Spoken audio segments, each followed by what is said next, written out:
em meio ao caos, o Senhor é o nosso refúgio. E a partir dessa convicção que o salmista escreve a maioria dos salmos que nós lemos hoje. Hoje a nossa leitura do livro de Salmos nos levou do Salmo 9 até o Salmo de número 16. Então são 8 salmos, todos eles escritos por Davi. E é interessante como, de alguma maneira, eles analisam uma mesma questão. Davi, em salmos diferentes, em circunstâncias diferentes, ele olha para as dificuldades, para as aflições, para o caos, para os perversos, para a maldade que os perversos infligem sobre aqueles que são oprimidos. E percebendo tudo isso, ele declara a sua convicção de que o Senhor é o refúgio. O Senhor é o seu refúgio, o refúgio de Davi, o Senhor é o refúgio daqueles que são oprimidos, daqueles que são subjugados, daqueles que são alvo das maldades perpetradas pelos perversos. E por mais que tudo isso aconteça, por mais que em muitos momentos o mundo pareça tomado por gente perversa, tomado pelo caos, o Senhor continua e sempre será refúgio, lugar seguro para todos aqueles que carecem de auxílio. Nenhum oprimido jamais estará sozinho, jamais estará abandonado, porque o Senhor é quem cuida de todos nós. No Salmo de número 9, nós temos a declaração de Davi dizendo que o versículo 9, ele diz: o Senhor é abrigo para os oprimidos, refúgio em tempos de aflição. E ao redor dessa afirmação, ele constrói todo o Salmo, falando sobre como nos dias de aflição e nos momentos de angústia, todos os oprimidos podem encontrar refúgio no Senhor. No capítulo 10, ele chega a fazer, no Salmo de número 10, né, ele chega a fazer um questionamento no início do Salmo: ó Senhor, por que permaneces distante? Por que te escondes em tempo de aflição? E muitas vezes nós somos, às vezes diante das dificuldades, nos vemos nesse questionamento: Deus, mas por que? Parece que o Senhor está demorando para agir. Onde é que o Senhor está? Eu sei que o Senhor é refúgio, mas se o Senhor puder vir agora e puder dar uma olhadinha nessa direção aqui, parece que o Senhor não está enxergando isso. E ele se vê refletindo sobre como os perversos são orgulhosos demais e não percebem e não levam Deus em conta. Ele fala no verso 4, né, o perverso é orgulhoso demais para buscá-lo e seus planos não levam em conta que Deus existe. E talvez o perverso até considere: Deus não se importa, é o que ele escreve. Talvez o perverso pense que Deus não se importa, mas ele diz no verso 14, tu, porém, vê o sofrimento, a angústia que ele causa, observa-o e castiga-o. O indefeso confia em ti, tu amparas o órfão. Tu, Senhor, conheces o desejo dos humildes e ouvirás o seu clamor e os confrontarás. Nesse seu raciocínio, o salmista, por um momento, olha para os perversos e diz: eles não se lembram de Deus e parece, na percepção deles, Deus não se importa.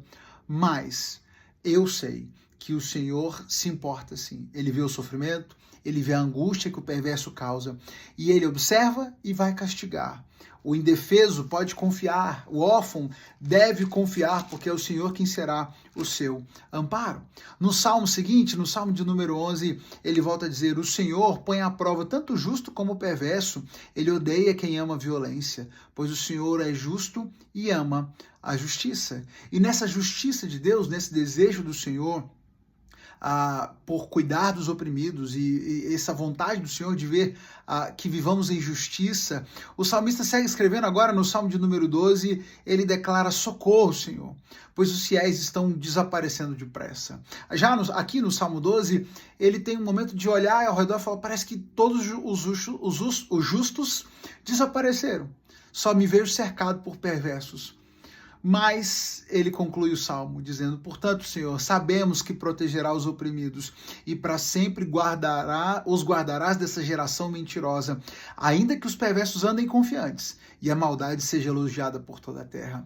Mesmo que o mal pareça a regra, que a perversidade pareça o normal e que não hajam mais justos ao redor, o Senhor continua sendo refúgio, continua protegendo aqueles que são oprimidos. E por isso, no Salmo de número 13, ele diz: eu confio em teu amor, pois por teu livramento me alegrarei. Cantarei ao Senhor, porque ele é bom para mim. no Salmo de número 14, ele diz que os perversos frustram o plano dos oprimidos, mas o Senhor protegerá o seu povo. E no Salmo de número 16, ele fala mais uma vez que no Senhor ele se refugia, porque tudo que ele tem de bom vem do Senhor.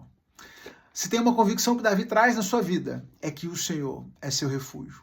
E mesmo que o mundo todo pareça um grande caos, e ele se veja cercado de gente perversa, ele pode continuar e deve continuar confiando, porque o Senhor é refúgio dos oprimidos. E ele não está dormindo, ele não está distraindo, ele está contemplando, ele vê tudo que os perversos estão fazendo, e ele há de fazer justiça e de punir aqueles que exercem maldade e exercem a sua perversidade sobre os outros.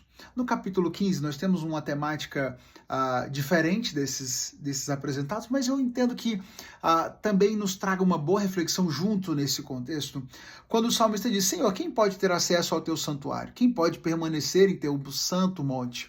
E ele responde: quem leva uma vida íntegra, pratica justiça, quem de coração fala a verdade, quem não difama os outros, não prejudica o próximo, nem fala mal dos amigos, quem despreza os que têm conduta reprovável, honra os que temem o Senhor e cumpre suas promessas mesmo quando é prejudicado, quem empresta dinheiro sem visar lucro e não aceita suborno para mentir sobre o inocente, quem age assim jamais será abalado.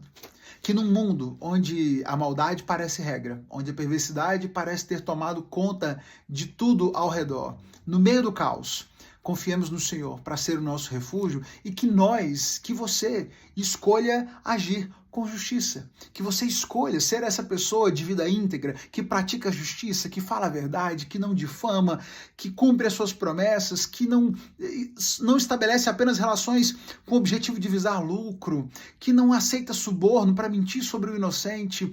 Seja você o justo nesse mundo que parece imerso em caos. Seja você, talvez, o único do seu ciclo de amizades que está firme no Senhor e que busca agir com justiça. Que o Senhor possa olhar para esse mundo mal e nos encontrar justos, fiéis a Ele e cumprindo a sua vontade para as nossas vidas. Deus abençoe você e não se esqueça, em meio ao caos, Ele, o Senhor, é o seu refúgio. Deus abençoe você, sua família. Vamos lendo o livro de Salmos, o cronograma está aí, você já acompanhou. Agora, eu fiz alguns destaques breves, são muitos salmos, muitas reflexões diferentes. Se você leu, fez a sua leitura, gostou de alguma outra passagem, algum outro versículo te chamou a atenção, compartilha com a gente nos comentários. Coloca aí o que te chamou a atenção, o que você mais gostou na sua leitura. Compartilha aí a sua percepção desse texto. Deus abençoe e manda esse conteúdo para outra pessoa que pode ser abençoada por isso. Vamos lá, até amanhã.